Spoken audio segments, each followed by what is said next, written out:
नमस्कार। आप सुन रहे हैं मुंशी प्रेमचंद्र की लिखी कहानी आखिरी मंजिल। आज 3 साल गुजर गए। यही मकान है, यही बाग है, यही गंगा का किनारा, यही संगमरमर का हौज, यही हूं मैं और यही है दोनों दीवार। मगर इन चीजों से दिल पर कोई असर नहीं होता। वह नशा जो गंगा की सुहानी और हवा का दिलकश झोंकों से दिल पर छा जाता है, उस नशे के लिए अब जी तरस तरस के रह जाता है। अब वह दिल नहीं रहा। वह युवती जो जिंदगी का सहारा थी, अब वो इस दुनिया में नहीं है। मोहिनी ने बड़ा आकर्षण रूप पाया था। उसके सौंदर्य में एक आश्चर्यजनक बात थी। उसे प्यार करना मुश्किल था। वह पूजने के योग्य थी। उसके चेहरे पर हमेशा एक बड़ी लुभावनी आत्मिकता की दीप्ति रहती थी। उसकी आंखें, जिनमें लाज और गंभीरता और पवित्रता का नशा था, प्रेम का स्रोत थी। उसकी एक एक चितवन, एक एक क्रिया, एक एक बात उसके हृदय की पवित्रता और सच्चाई का असर दिल पर पैदा करती थी। जब वह अपनी शर्मीली आंखों से मेरी ओर ताकती तो उसका आकर्षण और उसकी गर्मी मेरे दिल में एक ज्वार भाटा सा पैदा कर देती थी। उसकी आंखों से आत्मिक भावों की किरणें निकलती थी, मगर उसके होठों प्रेम की बानी से अपरिचित थे। उसने कभी इशारे से भी उस अथाह प्रेम को व्यक्त नहीं किया, वो जिसकी लहरें में वह खुद तिनके की तरह बही जाती थी। उसके प्रेम की कोई सीमा ना थी। वह प्रेम जिसका लक्ष्य मिलन है, प्रेम नहीं वासना है। मोहिनी का प्रेम वह प्रेम था जो मिलने पर भी वियोग के मजे लेता है। मुझे खूब याद है, एक बार जब उसी हौज के किनारे चांदनी रात मेरी प्रेम भरी बातों से विभोर होकर उससे कहा, आह! वह आवाज अभी भी मेरे हृदय में अंकित है। मिलन प्रेम का आदि है, अंत नहीं। प्रेम की समस्या पर इससे ज्यादा शानदार, इससे ज्यादा ऊंचा ख्याल कभी मेरी नजर में नहीं गुजरा। वह प्रेम जो चेतावनों से भी पैदा होता है और वियोग में हरा भरा भी रहता है। वह वासना के एक झोंके से भी बर्दाश्त नहीं कर सकता था। संभव है यह मेरी आत्मस्तुति हो, मगर वह प्रेम जो मेरी कमजोरियों के बावजूद मोहिनी को मुझसे था, उसका एक कतरा भी मुझे बेसुध करने के लिए काफी था। मेरा हृदय इतना विशाल ही ना था। मुझे आश्चर्य होता था कि मुझसे वह कौन सा गुण है जिसने मोहिनी को मेरे प्रति प्रेम और विहल कर दिया था। सौंदर्य, आसन की पवित्रता, मर्दांगी का जौहर, यही वह गुण है जिन पर मोहब्बत निछावर होती है। मगर मैं इनमें से एक पर भी गर्व नहीं कर सकता। शायद मेरी कमजोरियां ही उस प्रेम की तड़प का कारण थी। मोहिनी में वह अदाएं न थी जिन पर रंगीली तबीयतें फिदा हो जाया करती थी। तिरछी चितवन, रूप गर्व की मस्ती भरी हुई आंखें, दिल को मोह लेने वाली मुस्कुराहट, चंचल वाणी, उसमें से कोई चीज यहाँ न थी। मगर जिस तरह चांद की मध्यम सुहानी रोशनी में कभी कभी फुवारे चढ़ने लगती है, उसी तरह निश्चल प्रेम और उसके चेहरे पर एक मुस्कुराहट कौन चाहती है और आंखें नमी भी हो जाती है। यह अदा न थी, सच्चे भावों की तस्वीर थी जो मेरे हृदय में पवित्र प्रेम की खलबली पैदा करती थी।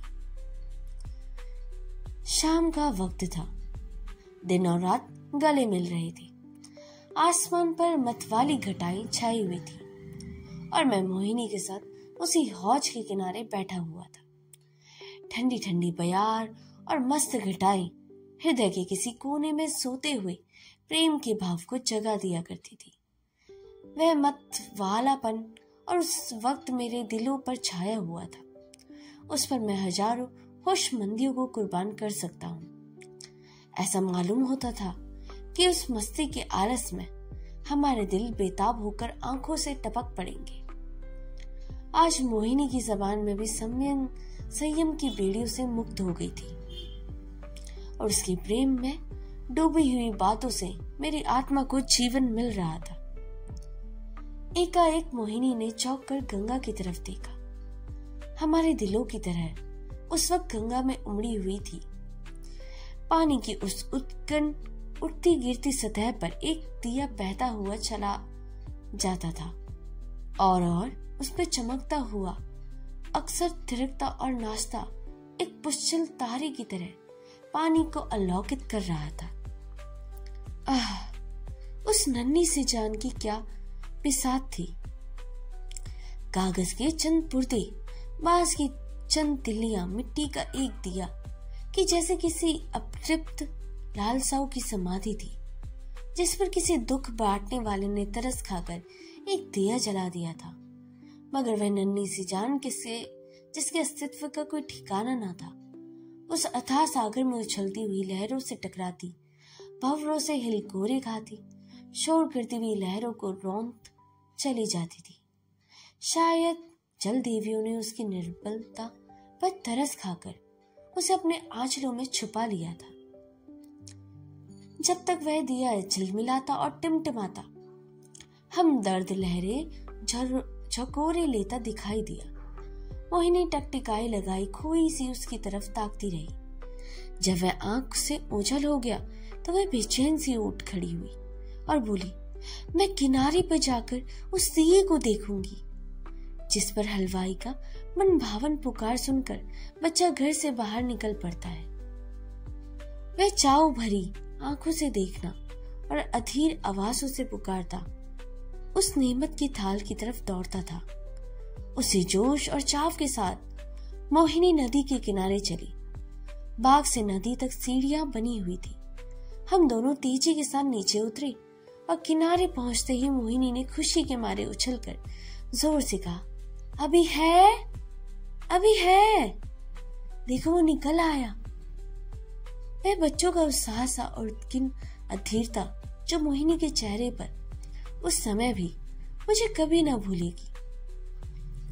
मेरे दिल में सवाल पैदा हुआ, और उस दिए से ऐसा हार्दिक संबंध, ऐसी विहिलता क्यों? मुझ जैसा कंफ्यूजन व्यक्ति उस पहेली को जरा भी ना बुझा सकता। मेरे हृदय में आशंका पैदा हुई। अंधेरी रात है, घटाएं उमड़ी हुई है, नदी बाढ़ पर, हवा तेज। यहाँ इस वक्त ठहरना ठीक नहीं।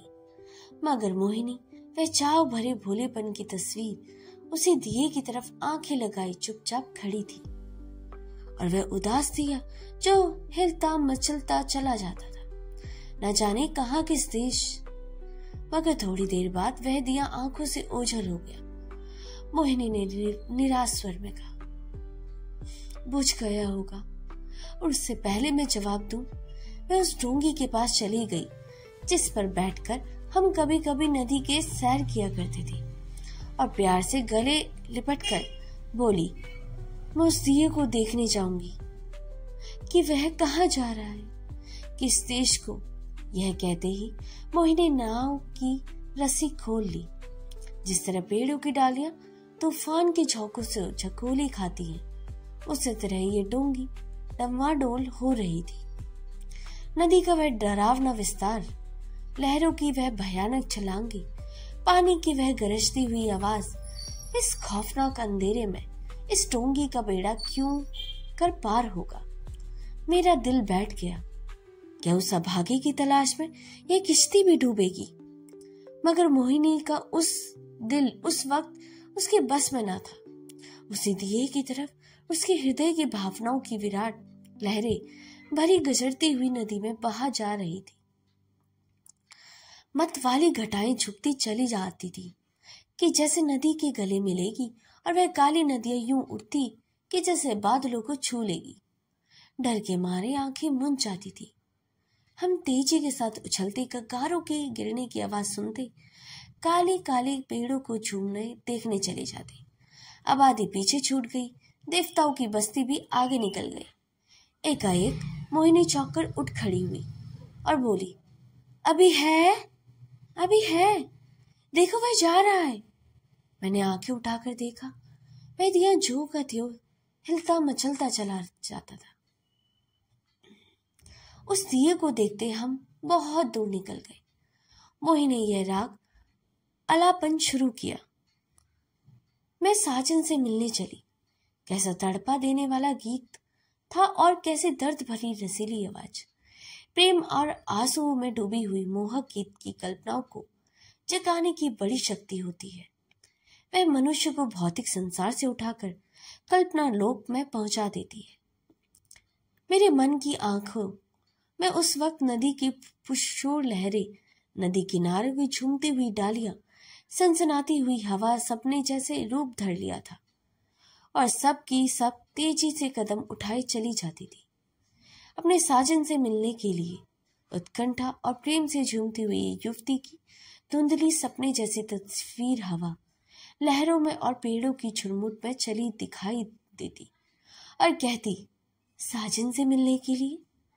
इस गीत से सारे दृश्य का उत्कंठा और जादू फूंक दिया। मैं साजन से मिलन चली। साजन बसंत कौन सी नगरी में पूरी न जानूं और न मोहे आस मिलन की उसे ऐसी प्रीत भली। मैं साजन से मिलने चली। मोहिनी खामोश हुई। जो चारों तरफ सन्नाटा छाया हुआ था, उस सन्नाटों में एक बहुत मध्यम रसीला स्वप्न स्वर क्षितिज उस पर पार से नदी के नीचे से हवा के झोंके के साथ चला आता था। मन के कानों की आवाज सुनाई देता था। मैं साजन से मिलने चली। इस गीत का इस प्रभावित हुआ। जरा सा देर के लिए मुझे ख्याल ना रहा कि मैं कहाँ हूं और कहाँ जा रहा हूं। दिल और दिमाग वही राग गूंज रहा था। अचानक मोहिनी ने कहा, उस दिए को देखो। मैंने उस दिए की तरफ देखा। उसकी रोशनी मंद हो गई थी और आयु की पूंजी भी खत्म होती चली थी। आखिर वह एक बार जरा भकभका और बुझ गया। जिस तरह पानी की बूंद नदी पर गिरकर गायब हो जाती है, उसी तरह अंधेरे के फैलाव में उस दिए की हस्ती गायब हो गई। मोहिनी ने धीमे से कहा, अब नहीं दिखाई देता, बुझ गया। यह कहकर उससे एक ठंडी सांस ली। दर्द उमड़ गया। आंसुओं से गला फंस गया। जबान से सिर्फ इतना निकला, क्या यही उसका आखिरी मंजिल थी? और आंखों से आंसू गिरने लगे। मेरी आंखों के सामने पर्दा सा हट गया। मोहिनी की बेचैन और उत्कंठा, अब भीरता और उदासी का रहस्य समझ में आ गया और बरबस मेरी आंखों से उसकी आंसू की बूंदें टपक पड़ी। क्या उस शोर भरे खतरनाक तूफानी सफर का यही आखिरी मंजिल थी? दूसरे दिन मोहिनी उठी और उसका चेहरा पीला था। उसे रात भर नींद नहीं आई थी। यह कवि स्वभाव का स्त्री थी। रात को इस घटना के उसके दर्द भरे भावुक हृदय पर बहुत असर पैदा हुआ किया गया था। हंसी और ओठों पर यूं ही बहुत कम आती थी। हाँ, चेहरा खिल रहा था। आज से वह हंसमुखपन भी विदा हो गया था। हरदम चेहरे पर एक उदासी सी छाई रहती और बातें ऐसी जिसके हृदय छल्ली होना था और रोना आता था। मैं उसके दिल में उन ख्यालों को दूर रखने के लिए कई बार हंसाने वाले किस्से लाया, मगर उसने उसे खोलकर भी ना देखा। हाँ, जब मैं घर पर ना होता तो कवि की रचनाएं देखा करती, मगर इसलिए नहीं कि वह उसे पढ़ने के लिए कोई आनंद मिलता था, बल्कि इसलिए कि उसे रोने के लिए ख्याल मिल जाता था। और वह कविताएं जो उस जमाने में उसे लिखी, दिल को पिघला देने वाले दर्द भरे गीत है। कौन ऐसा व्यक्ति है जिसे पढ़कर उसे आंसू रोक लेगा? वह कभी कभी अपनी कविताएं मुझे सुनाती। जब मैं दर्द में डूबकर उनकी प्रशंसा करता तो मुझे उसकी आंखों में आत्मा के समान उल्लास का नशा दिखाई पड़ता।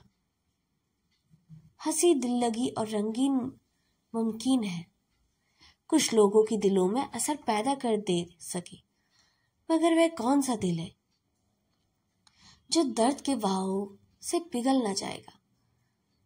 हम एक रोज दोनों इस बाग पर सैर कर रहे थे।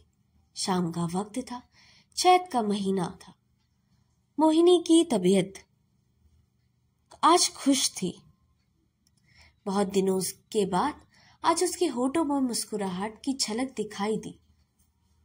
जब शाम हो गई, पुनर्मासी का चांद गंगा की गोद से निकलकर ऊपर उठा तो उसी हम हौज के किनारे बैठ गए। यह मॉल सिसिरियो की कतार और यह हौज मोहिनी की यादगार है। चांदनी की बिसात आई और चौपड़ होने लगी। आज तबीयत की ताजगी ने उसके रूप को चमका दिया था और उसकी मोहक चलपतलाएं मुझे मतवाला किए देती हैं। मैं कई बीसियां खेला और हर बार हारा। हारने से जो मजा था वह जीतने में कहा। हल्की सी मस्ती में जो मजा है वह छकने और मतवाले होने में नहीं। चांदनी खूब खिटकी हुई थी। एकाएक मोहिनी ने गंगा की तरफ देखा और मुझसे बोली, वह उस पार कैसी रोशनी नजर आ रही है। मैंने भी निगाह दौड़ाई। चिता की आग जल रही थी। मैंने एक टाल कर कहा, साजी खाना पका रहे हैं।